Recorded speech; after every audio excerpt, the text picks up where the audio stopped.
say, your moderator is already here.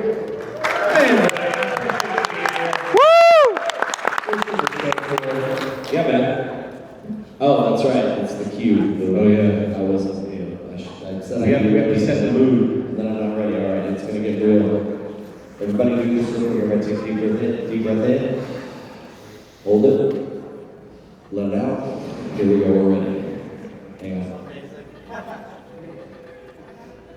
Ooh, that music. Ladies, gentlemen, and droids alike, almost 2 decades ago, the men here to speak with you today were pivotal in creating a game we all love, called The Force Unleashed.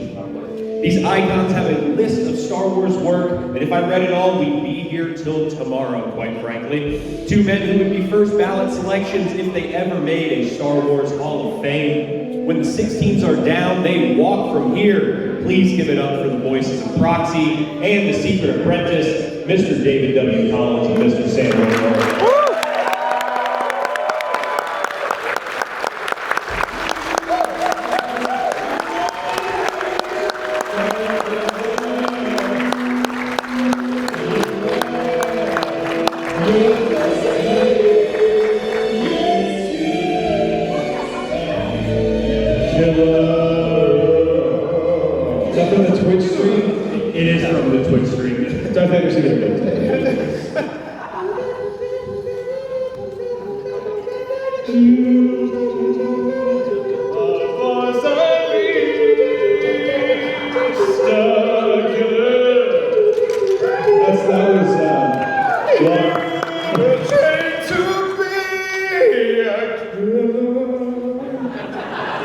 This was us last week in San Francisco.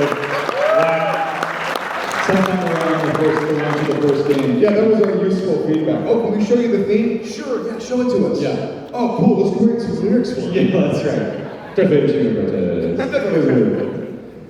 Gentlemen, thank you so much for being here to talk about a game that this whole room loves and a whole lot of other Star Wars fans love, Force Unleashed 1 and 2. To kick off our reunion, our trip down memory lane, I'm actually going to give this to you, David. I would love for you to open this up.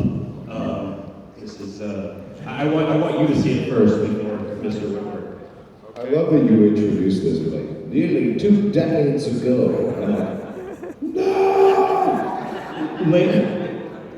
What the? Is that it? Is that it? Is that it? Because here's the thing. Here's the thing. What's that? We have a second one. No. How did you do this? eBay is a magical place for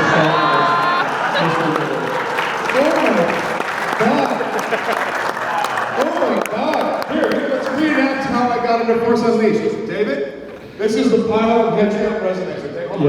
Yeah. This is the pile. And here, and it's LucasArts. Here's the water cooler. You ready? Go.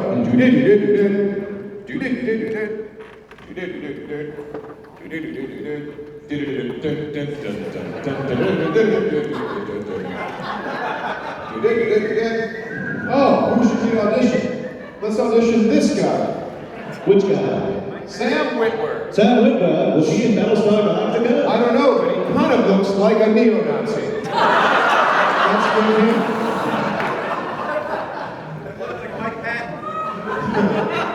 We switched. That is a historical interpretation, not quite exactly. Oh, this is what, that's how it happened. It sounds like Metal Gear and Mario put together. Mario wasn't actually sneaking around when he was down there. He was just smashing turds. You're smashing turds. Yeah, smashing turds. Smashing turds.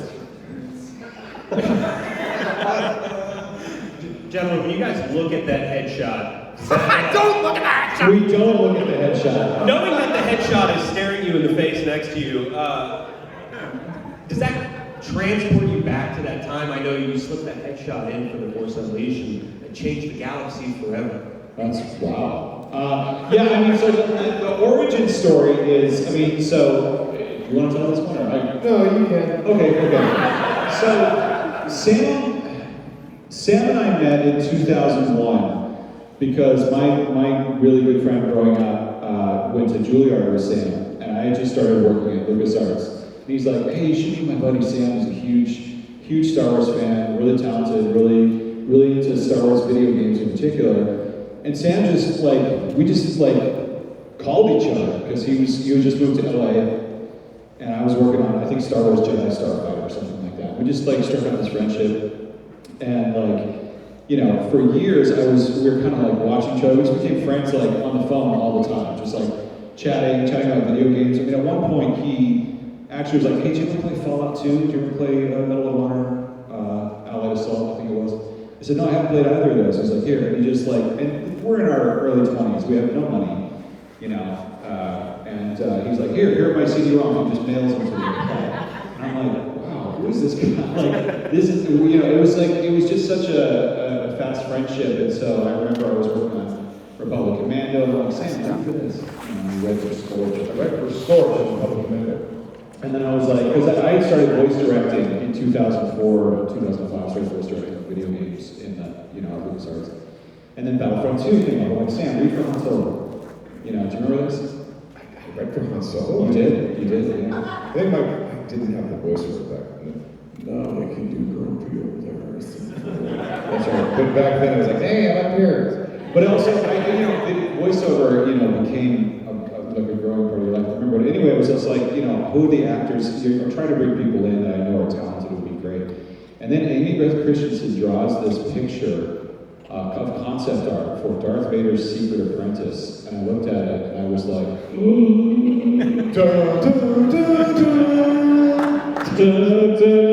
But you had, before this, you had longer hair and I shaved it off, and then she painted a picture of a dude with a shaved head that looked very much like that. Not entirely she didn't make the facial features terribly specific, but it looked like that. And so my boss, Dara O'Farrell, who is, if you look him up, is a legend in Star Wars video games and LucasArts adventure games. He was letting me voice direct. I did Revenge of the Sith or something. And anyway, I didn't want to bother him yet again with, hey, I've got this actor that's really great. But then he comes to me and he's like, did you see that picture of that concept art of the Secret Apprentice? I said, yeah. He goes, that looks like your buddy. And I said, I know, right? That looks like my buddy. And he's like, yeah, do this. Give him a call and get his headshot resume and just get it. Let's look at the file. We'll reenact it. I'm at my brother's rehearsal dinner for his wedding. And I'm like, yeah, okay, ready? Ring, and ring. my flip phone, by the way, flip phone. Yeah. Ring. Samaka! Oh, hey, Tita. Hey, I'm at my brother's rehearsal dinner. I can't really talk right now. You're where? I'm at my brother's rehearsal dinner. I can't really talk. Cool, you have a second? Wait, what? What's going on? Can you step outside just for a second? Sure, Just be a second. I am now in a stairwell. Real story. Yeah, Stairwell. So, just for a second. This is fall of 2006. No, 2006. Yeah, I know, David. I'm in the past right now. Yeah, okay, I'm sorry. I don't mean to give you today's date. Sorry about that. Really fast. Before you go back to your wedding, can you send Darth Vader has a Secret Apprentice? Oh God! You fell down the stairs? Yeah. Darth Vader has a Secret Apprentice. Apparently, Revenge of the Sith is wrapped, and we're thinking about what's next in Star Wars. They've come up with this character. Can you send me your headshot and resume? Star Wars is done. What are you talking about? You said No. Just don't worry about it. Don't tell anybody. Just send me your headshot and resume. Okay, fine. Why? Because it's a video game. Why do you need to know what it looked like? It's not just voiceover. What does that mean? Just send me your headshot and resume, and we'll be in touch. Oh wait, who's your agent again? I don't know. Okay, all right. We'll just Okay. Bye. And sent him the stuff. That was it. That was a good. That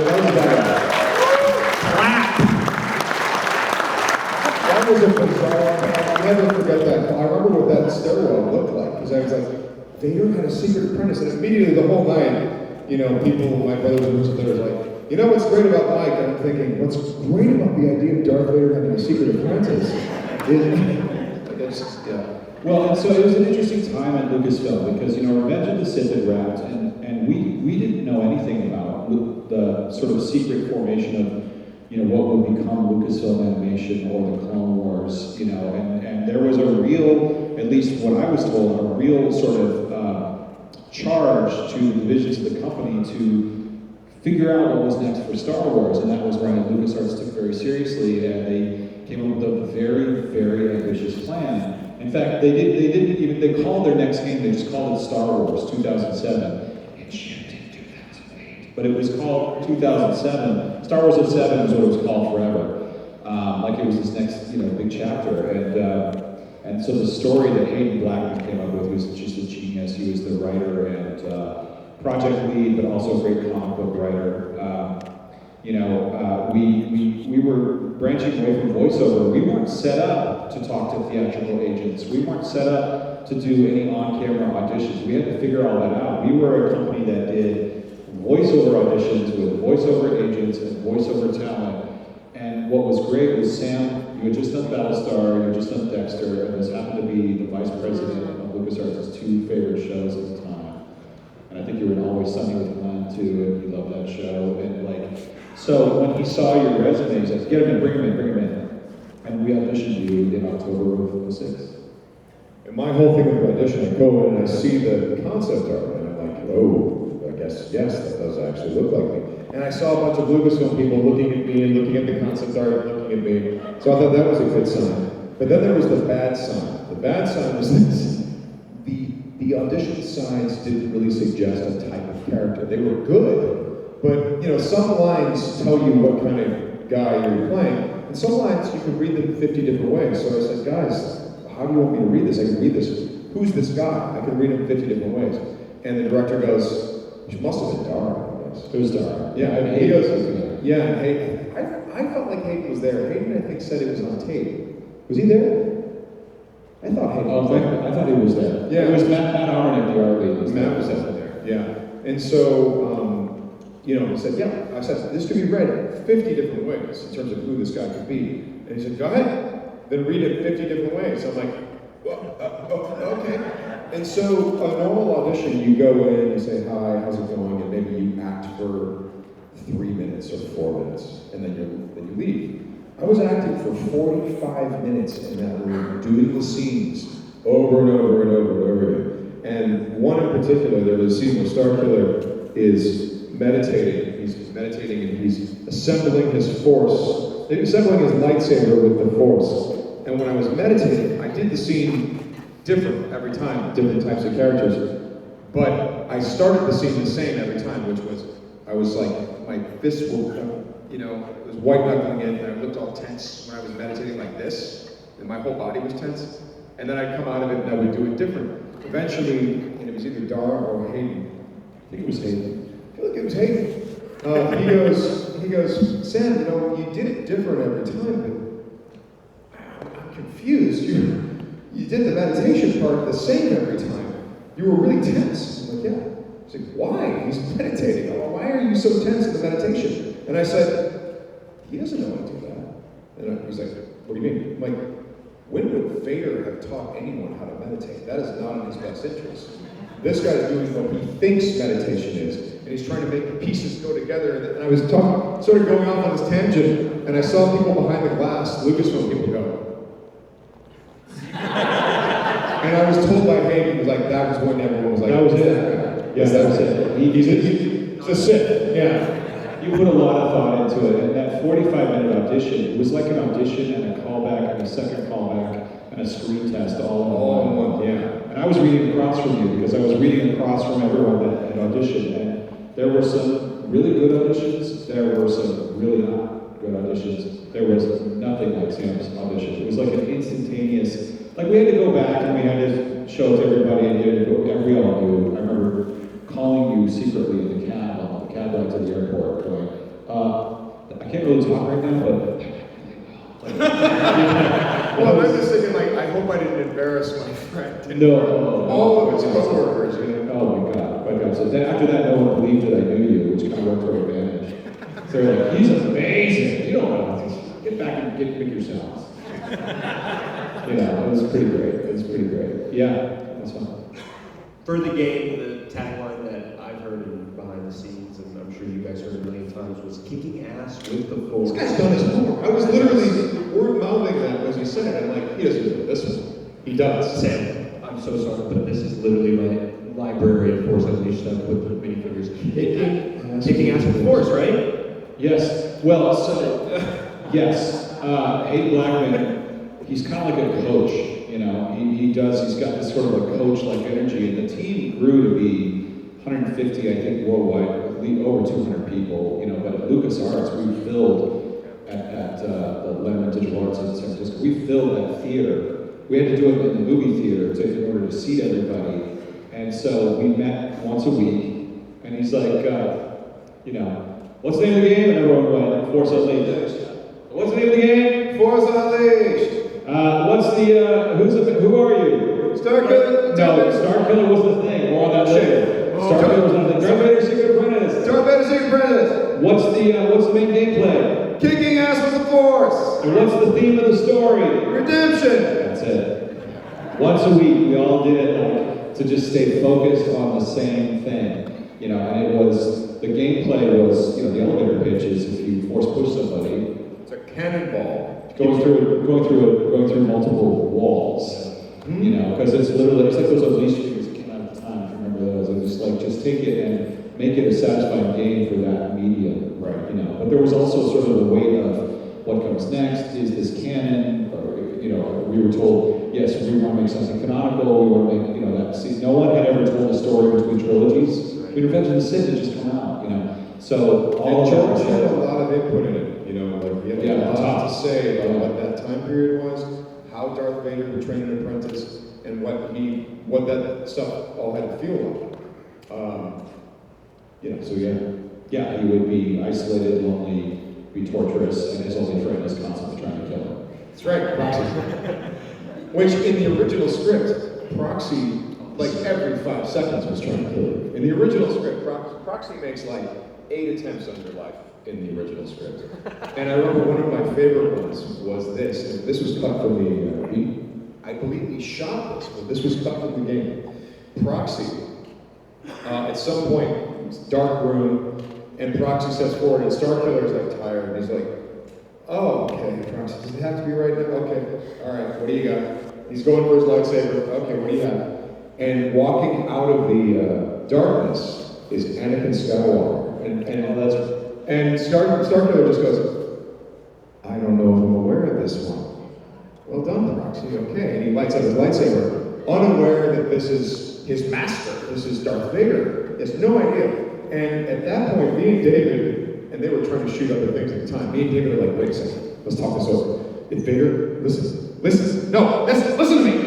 David, if Anakin Skywalker and his fighting style was programmed into this droid, and he was kept separate from Starkiller, that would seem that is a significant model that can only really mean that Vader built Proxy the same way he built 3PO, and then if he built Proxy, he would have had to train against all of the holographic Obi-Wans and different Jedi, blah, blah, which means he would have tested the Anakin program. Vader fought Anakin. And we're like, oh my god, Vader fought Anakin! And then so when Dara's like, Guys, keep it down. We're shooting! Shut up. Literally, we were like, literally, they just sort of like, what if this is just, you guys, seriously, we're gonna kick you out of the room. And we're like, oh, we're sorry. Sorry. But did you think about the fact that Vader built Proxy and then he actually fought Anakin Skywalker? Okay, we'll talk about that. That happened. First week of shooting. Speaking of which, we shot, I mean, because we were in collaboration with ILM, so we actually went and did their whole camera rig, and, you know, Sam and Cully Fredrickson, who was General Coda, Adrian Wilkinson, Natalie Cox, Sam. I know I did it, Tom Kane did it, and I can't remember what Kat Taylor did, but yeah, she did. We all did this like this facial, it wasn't even okay, likeness capture. You know, and all these different expressions, and then we shot the thing one-on-one with all of these, you know, the infrared cameras, and created a mini volume in a recording studio because it was just facial mocap, and then the other actors were behind camera feeding lines, and we did all the lines together as an ensemble. We did a table read, we did the whole thing, and that was why it was so incredibly different than doing, you know, Republic Commando or something like that, where you go to the studio, you get the lines, you direct traditional voiceover for video games. This was like rehearsing a play. And because we were doing all those reads and all that stuff, they had this idea that they're like, okay, we have our cast here, we really love it, we can see there's a chemistry here, this is great. We don't have proxy yet. We haven't passed a proxy yet. But you know, this is working out. We're going to get some celebrity at some point, some funny guy to play proxy. But in the meantime, David, why don't you read proxy? Can you just read proxy? Sure. You want me to read Leia too? So I'll read Leia. Yeah, read Leia too. True story. You did. I'll read Bale. I'll read Bale because we don't know if we're getting Jimmy Smith. Bale, yeah, we don't know if we have Jimmy Smith yet, but we did. But eventually, yeah. And so Vader, I had to read Vader. You did a great Vader, fantastic Vader. But yeah, eventually what happened is that proxy started making us all laugh a lot. And then there were all these whispers of like, do you think maybe it's just David? And then there were more talks of, do you think it's David? And then eventually people were going up to Hayden, like I remember going up to Hayden, and I was not the only one. People were now going up to Hayden Black from the team, going, do you think maybe it's just David? And eventually I went to Hayden, and my argument was this, I'm like, look, I know the people you want to hire, or the person you're targeting for proxies, but can I be honest, you're just going to get that person into a studio, and then you're going to direct them to do what David is already doing. So does that seem like a good expenditure of time? Does that seem wise? And then I also said, you know, Anthony Daniels was never supposed to be the voice of 3PO. He was on set, and he was delivering the performance, and he was creating the chemistry with Luke and, you know, R2-D2. But Lucas was always like, yeah, I'm going to get like Richard Dreyfuss or something. I don't know. And eventually the voice actors that came in were like, you know, George, the actor that's in the suit actually sounds pretty right. No, Richard Dreyfuss though. And eventually George conceded that like this version of Anthony Daniels was 3PO. The same thing happened with Proxy. So I said that to Hayden, like, history is repeating itself. Just give it to David. I mean, is it working? Oh yeah, it's kind of working. Well then, why don't we keep it working? Instead of, we might really shoot ourselves in the foot if we go in any other direction. Yeah, and at that point I was really glad that I called you at that wedding and pulled you out. Right. But that was great. I mean, that's how new opportunities. You know, I had an agent in San Francisco at the time. I had been booking stuff and, you know, starting my voiceover career. But it was weird because I was a part of the team and I was an employee. But I was just like, I just want to be like my hero Matthew Wood and like, I'm an actor or a sound person. Again, that whole George Lucas ethos of if you're a creative person, there's a lot of outlets for what you want to do and a lot of interests. And like I said, I've said this a few times this weekend. I was a theater kid, and sound was sort of a way of telling stories, and I was just a massive Star Wars fan, and that just naturally kind of comes out, and I'm around all these incredible actors, and we were having the best weekend. I mean, we went out to dinners, we really bonded, because everyone was flown in to San Francisco, and it was like this little crew it was like a week or two maybe. But then you were there like half weeks. And then we had to keep bringing you back. And then came back, and everyone really got to like each other too, that was the thing. Yeah. The whole crew and the cast and everyone was like, we were having fun, we were hanging out with our buddies. I'll never forget, Dara O'Farrell was the guy who directed most of the scenes. And Dara O'Farrell, his name is spelled D-A-R-R-A-G-H. D-A-R-R-A-G-H, because it's Irish. Dara's from Ireland. So I'll never forget, they had a pronunciation guide on the wall. So every time you walked into the studio, there was Shock T, Kasdan Paratus. And then there were all these Star Wars names, different characters and stuff like that, and then eventually someone wrote on the bottom of the sheet, then they put Dara's name, Dara, D-A-R-R-A-G-H, and then they broke it down, Daragaha. So, Shakti, Dara, Daragaha. Nicknames were pretty common at LucasArts back then, so we always had nicknames for each other. Yeah, they called me James Mason for some, I don't know why. And so Dara was like, Daragaha. Thinking of the game and the scale of the game, you guys were using DMM, Euphoria, and talking about the story. Was it a 50-50 split between the way the story influenced the tech, or was the tech more influencing the story, or was it kind of balanced or unbalanced like Starkiller himself? Or? It was at every level wild ambition. And that really was, I think think what LucasArts was trying to do, you know, we had just moved into this new building, this gorgeous campus that George Lucas had gifted his island of LucasArts. And On the Presidio. Presidio in San Francisco. It's still there. And we, you know, 2005 was like the most banner of all banner years in terms of LucasArts' success. Because it was Mercenaries, Republic Commando, Revenge of the Sith, the video game.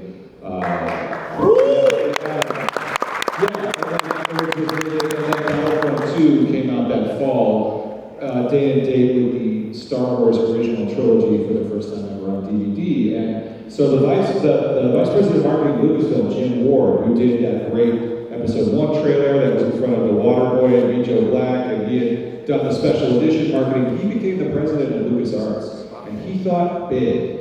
And he took Battlefront for what it was, and said, no, this is the game we're going to push with the original trilogy on DVD. I'm sorry, Battlefront 2 was with Revenge of the Sith on DVD in the fall of 5. Battlefront 1 was with the trilogy DVDs. But anyway, he thought really big. LucasArts was doing extremely well. We had Empire War going, we had the Thrill-Bill franchise going, we had, you know, we didn't know about the Clone Wars yet. That was coming. We ended up doing a lot of games for that too. But The Force Unleashed was like, we are all chips in. You know, all chips in on this. We are going to have new technology, new story, new team, new consoles, new game intellectual property, new gameplay, new everything across the board. And that's why we shipped a year late. We're just gonna figure it out. You know, and there was a lot of R&D that was happening to make LucasArts try to be, you know, the cutting edge. And Grand Theft Auto 4, I think, beat us to the punch with Euphoria. Because we were late. They came out and used the Euphoria technology. We were using it also in the Indiana Jones game that was in development at the time. And DMM was a company called Pixelox, and we had this demo where you could like use the Force to throw things through any object, and wood would break like wood, and metal would bend like metal, and glass would shatter like glass. It wasn't just an art swap with like, you know, simple physics, like a haptic art swap or whatever. It was like real digital molecular matter, which what DMM stands for. And doing sound for that was wild. While we were also trying to do facial mocap, get that pipeline going, get the cinematics going, and basically make a mini movie thread throughout these levels. And then, you know, Sam came back for the whole following year, would come to LDAC, and which is Digital Arts, and we would record together. And Sam would be like, "Why am I so exhausted?" We'd be like in hour 2. I'm like, Sam, you've been screaming for 2 hours straight, and when you're on a movie set, there's a setup between shots. There are breaks. There are breaks. You're powering through. Let's take a break. Let's like take a break, you know, because we've got a lot more to get through, or we'll pick it up tomorrow or whatever, you know. But that was, you know, and Matt Sloan coming in because Chad Fader, those YouTube videos were so incredible, and you know, we got him in to audition. You know, Natalie Eisenberg is Shakti, and Steve Bloom was one of the stormtroopers, and you know, they improvised. I said, okay, now you're spinning around in the air, you're doing all this stuff, and he's just like, you know, like, they're just,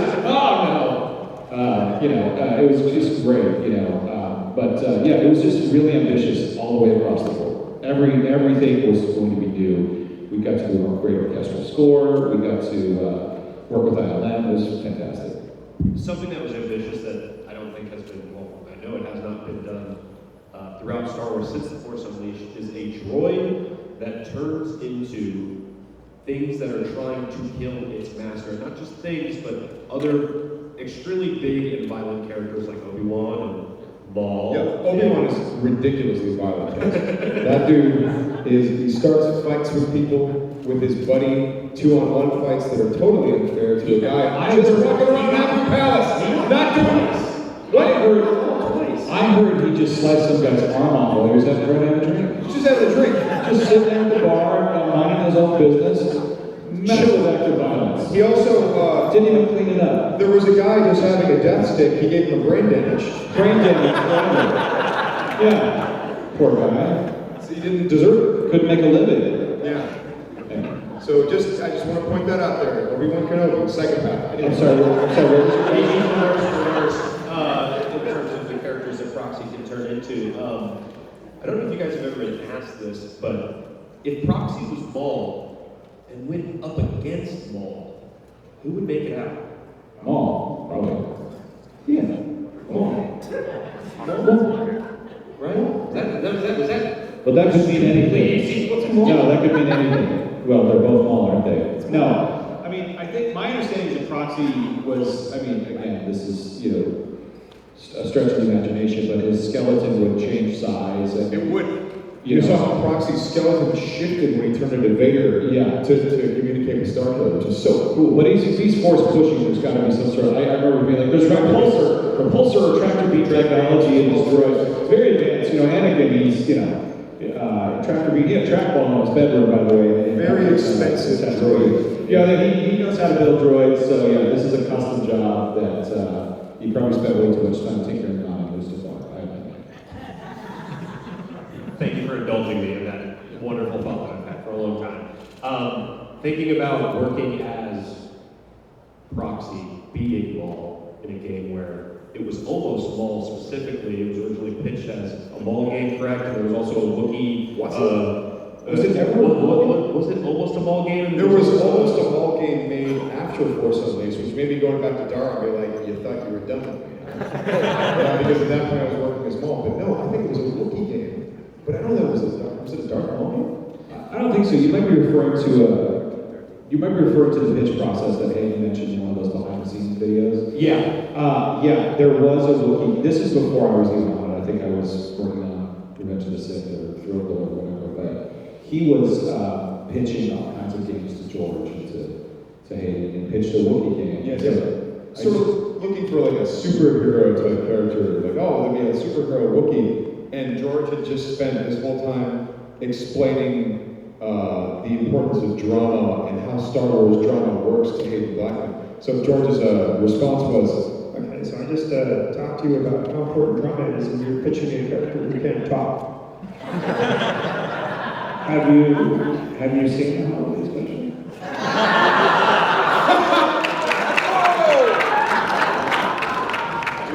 There you go. I don't think he said that. Whole scenes. Whole scenes, yeah. Yeah, that'd be a good Robot Chicken sketch.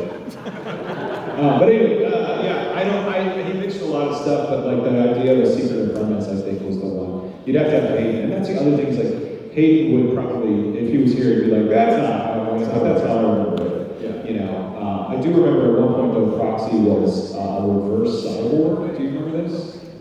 Yes, yes. He was a cyborg, he was a robot that wanted to be more human, and he just kept adding human body parts, pieces. Yeah. And they were like, that's too gross.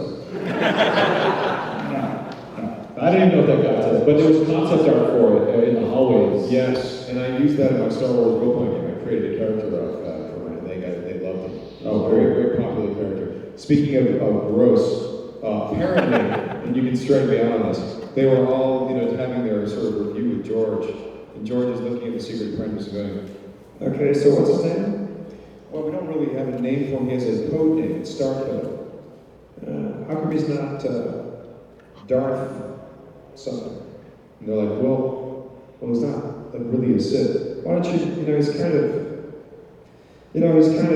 icky and he's just running around all crazy. Why don't you just call him like icky and sane?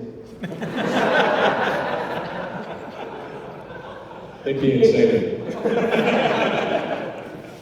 That's a true story.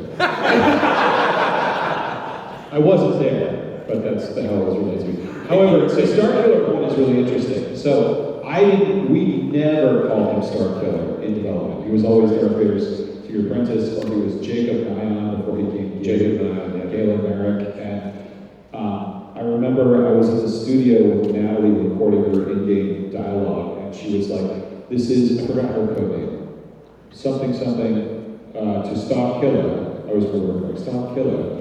Are you there? Have you reached the construction facility, whatever. And I was like, oh, that's clever. They're using Starkiller as his code name over the radio. That's cool. And then the game came out, and everything was Starkiller. And I was like, oh, in the absence of information, that name is behind. But when I said that, Amy's like, that's not how it happened. Like, so, but I don't remember ever seeing the name Starkiller in the original script, or knowing that it was going to be Starkiller. But when the in-game script came, yeah, you're right. You referred to as Starkiller because you had to be referred to as something. It was this never is Juno to Darth Vader. It's to stop him. Yeah, no, she was the word Star Killer never appeared in the original script. It was in the end game script. That And Clint Young said, you know, to me, he was an artist on it. He said to me, he was just here at Rebel Scum Con on Saturday. You know, because he worked on the Republic. He just came from Austin, and he was like, I had the Star Killer script on my desk in those early days, and he goes, I don't know if that was part of it or why, but I know that the Star Killer name was like floating around, but it was never official. I remember all the conversation was about, you know, I never wanted this for you. Never wanted any of this for you. I'm sorry, Jacob. Which is how the line was in the game forever. His name was Jacob. And we're like, Jacob? And he's like, well, look, you got Luke, you got Ben, you got all kinds. Jacob's fine, it's fine, you know. And I was saying, we're like, oh, fair enough. But it was, I never wanted this for you. For Tom Kane. Yeah, it was Jacob. And we had to pick it up. We cut that, and then eventually, when Sean Williams wrote the novel, he called him Galen Merrick. Right, so there was never really an agreement on what he was called. He was always just Darth Vader's Secret Apprentice. And then so Star Killer really became like the perfect name for him. But in my world, I was totally unaware that that was going to be so latched onto when the game was released. But yeah. And correct me if I'm wrong, that line of Jacob was switched to son, correct? Yes. Okay. Yeah. I'm sorry, son. Yeah, son. I do want to ask, talking about the Wookiees and that original Freedom Fighter game, did that at all influence the absolute badass intro to the game that you play as Darth Vader, just ransacking Kashyyyk? That's a great question. Do you have Hayden's number? Because call into the panel. It had to, because it's almost like, you know, it's funny, we're working on a project right now. We are. Where I know another project that they were thinking about doing, which they decided to move away from. There is an element of that's coming in the project that we're working on right now. What project is that, Sam? Mall Shadow comes on Disney Plus in 2026.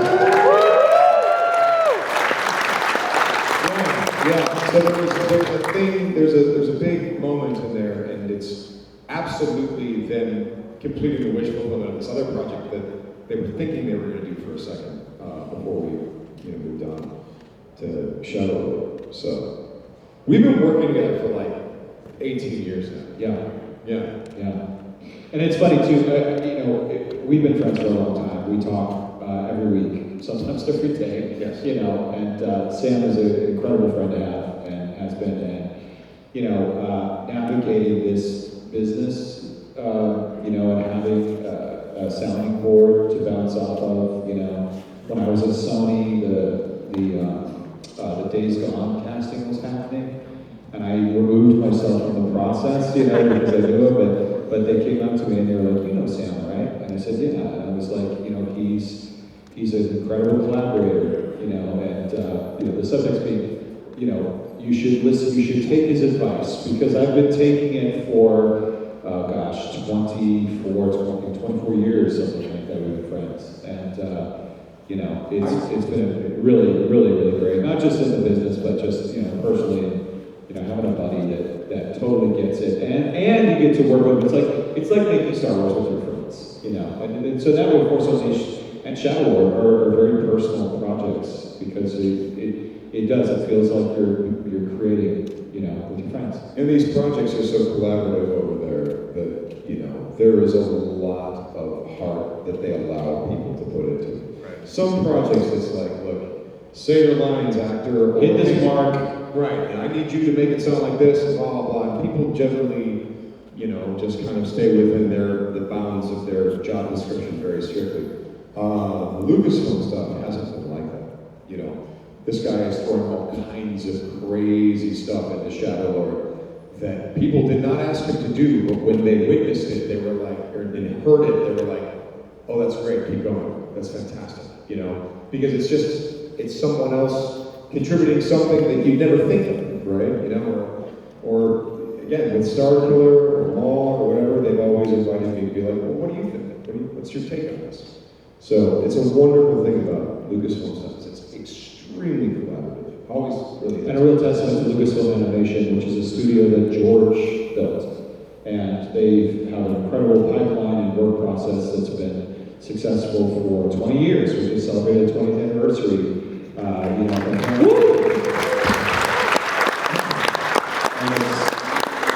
and it's an honor to work with it. It's been an honor to do all of this, and certainly that was not lost on us in our younger years when we were making Force Unleashed. Star Wars animation has such a big part for so many of us in our hearts. Talking about the legacy of the game, we've seen maybe nods or non-technical little wants for Force Unleashed and other things like a blackout scene, murder scene in Kenobi, or Yeah, where'd you get that idea, Kenobi? a bloody Jedi Order 66 survivor, maybe. And I blinded them both, the Star Killer and his Maul. Thank you. I just high-five Sam Woodward. Kanan and General Coda. And I got them both. That's right. A villain with robot legs on a trash planet. On a, yeah, spider robot like Kazan Bronis and Maul. Yeah. And at one point, I believe, if my research was correct, there was supposed to be a level where you could go in and they were mining, the Empire was mining for crystals at one point. There was over the desert, yeah. which reminded me a lot of what they were doing in Andor. Gorman. Deep substrate foliated contact. Hero tells a great story about he goes, I did a play with him, and his consonants are just, I had a teacher that was like, consonants are the best defense against any orchestra. This is a musical. Anyway. But yeah, the Lucasfilm animation stuff, I remember seeing a Force Repulse when Savage Press did it, and it was framed and animated just like it was like Force Unleashed. And that's really Dave Filoni. He's incredibly collaborative. I mean, if you read The Courtship of Princess Leia in 1994 or 95, you know, and you learned about Dathomir and the Night Sisters, and he brings it in. I remember when there were that Trandoshan episode, they called me and asked for my Republic Commando shotgun sound so they could incorporate the Trandoshan Slayer shotgun into the episode with Chewbacca. Like he's wonderful in that way. And seeing us after the Clone Wars finale, you have Maul fighting against Ahsoka, and Maul is trying actually not to kill her the whole time. Trying to get you to save the galaxy with me here, and it's a fight. He doesn't know how to fight, but then the dark side takes over. Order 66 happens, and now Maul has no weapon. But I think it was very much on purpose that Dave had Maul going full Force Unleashed on the clone troopers. All of his moves and taking people and throwing them and all this stuff and quite literally, I remember I was at LucasArts and I got a call from the casting assistant that was like, hey, Dave wants 2 of your cast members from Force Unleashed in the Clone Wars. Can you give me the numbers of, and the agent's contact info for Adrian Wilkinson and, hold on, I have it here, Sam Witwer? And I said, yeah! And I immediately, hold on, I'll shoot you an email, And they ended up becoming, part of the Mortis arc, the God's arc, Adrian and Sam, which was really kind of a precursor to Maul, which that phone call came. Yeah, the Maul thing happened because of Mortis, and Mortis happened because of Force Unleashed. So, I pretty much owe this guy everything, basically, right there. We thank you, David. Sam is in Star Wars because Sam is brilliant. Opening a door is one thing, but, walking into the room and being able to create magic is a whole other thing. That being said, Dara had this wonderful quote where he said 90% of directing is casting. And the way he put it was, what you want to do is you want to find the right person, put them in the booth, let them perform, and sit back and say to yourself, man, they are absolutely brilliant. And I'm brilliant for playing them there. And then he gave this great Dara laugh. I was like, oh, that's hilarious. But I just knew when I met Sam, get this guy in Star Wars as fast as possible because it was just obvious, the talent, the passion, and just the click. There's a certain energy that you just pick up on, and it's always been friends for so long. And talking about things like Andor and Maul, how do you guys view you got a room full of people here who love The Force Unleashed, both games. How do you guys view the legacy of that game? You talk about campfires a lot in some interviews. Yeah. It's one of our favorite campfire stories. How do you view the legacy of that game? The fact that I have every week since I did the Force Unleashed, the fact that every week someone's asking me about it, sometimes every day or every other day, that's great. I like that, and because I think it was a worthy campfire story. I think Hayden wrote a fantastic, beautiful story.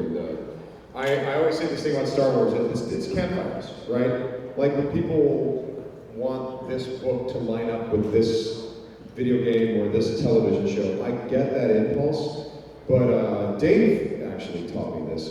There was a mall thing that I was doing that wasn't part of the Clone Wars. It was, I think it was for an audiobook.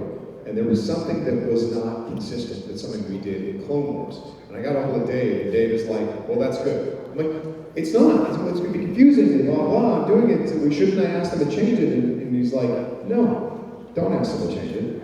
Over in that world, that's how it happened. Over in this world, it's the way we did it. You know? And I was like, oh, that's, you know, and sort of realizing, you know, the same tall tale told in 3 different campfires is going to go 3 different ways depending on the storyteller.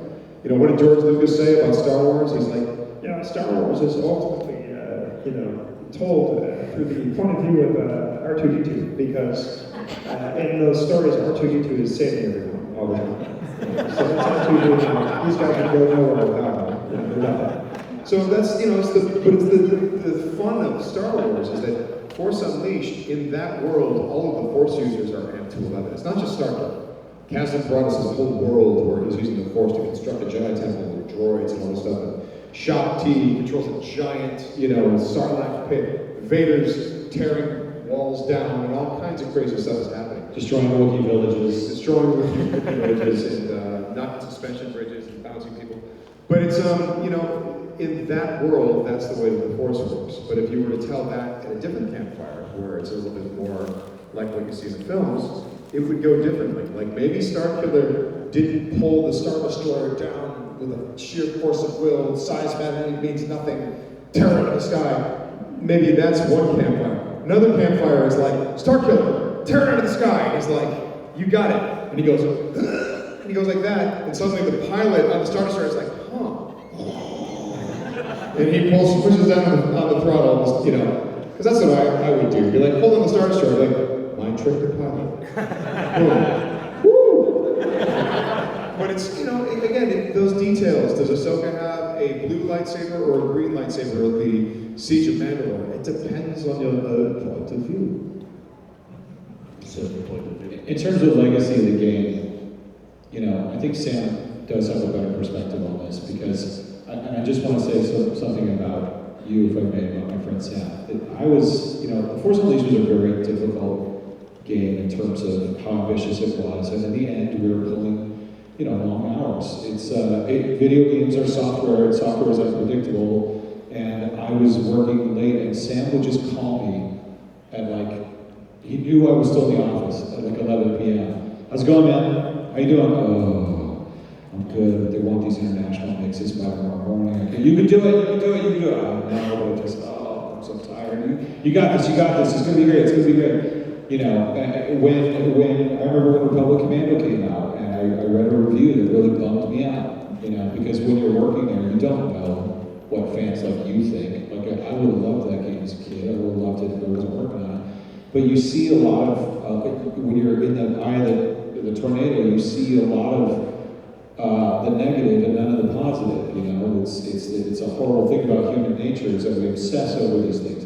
And Sam would be like he would come back from cons and he's like, I'm telling you, David, I saw a lot of Starkiller stuff. He'd be like, you do? Yeah. I'm telling you, he's been saying this for over a decade. Or I'd say to him, like, I saw Republic Commandos at the con. You're like, well, I did? Yeah, someone built out the costumes of Republic Commandos running around. Yeah, and so he was really like this beacon of hope that was like, you know, telling me you gotta come. And that's why I started doing celebrations, because, and I remember thinking, I wish the rest of the team could see it, because that game is the product of 100 souls working their tails off to try and make something special. You know, they all are. All of these creative endeavors are. There's so much passion, you know. And shout out to the LucasArts team of Force Unleashed and everyone on that team. Many of whom, you know, have moved on, but some are still going. at ILM and Skywalker Sound, and we're lucky to have been part of that special project. David, in a behind-the-scenes featurette, there's a quote that I very much enjoy from you. You say, when you place these characters into the saga, they are so pivotal that you can't imagine the saga without them. I agree, but also for both of you, you are so pivotal that we cannot think the saga without you. So thank you so much. And guys, Sam Witwer,